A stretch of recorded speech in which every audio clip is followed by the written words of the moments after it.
Hello hi అండి. July 14th French republic day, అంటే French జాతీయ దినోత్సవం. ఎందుకు జరుపుకుంటారంటే అక్కడ దాన్ని బ్యాస్టిల్ డే అని అంటారు.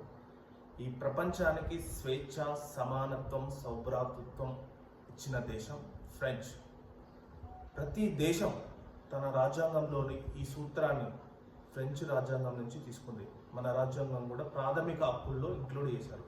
స్వేచ్ఛ, సమానత్వం, సౌభ్రాతృత్వం, ఈ మూడు ఫ్రెంచ్ రాజ్యాంగం నుంచి తీసుకున్నవే. ఈ మూడింటి కోసం వాళ్ళు ఇంతగా విప్లవం చేశారంటే అది ప్రపంచ రూపురేఖలను మార్చిన విప్లవం. దాని పేరే ఫ్రెంచ్ విప్లవం. ఈ విప్లవం తర్వాతనే 1700 ఆ సంవత్సరాలలో జరిగింది ఫ్రెంచ్ విప్లవం. ఈ విప్లవం జరిగిన తర్వాతనే ప్రపంచంలో అందరికీ స్వేచ్ఛ, సమానత్వం, సౌభ్రాతృత్వం వచ్చింది అని అంటారు. నిజంగా కూడా రియల్.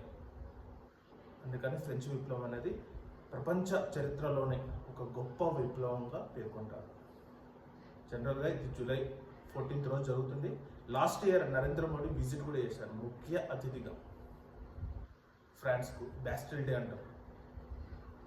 నరేంద్ర మోడీ ముఖ్య అతిథిగా లాస్ట్ టైం జూలై 14th అప్పుడు విజిట్ చేశారు.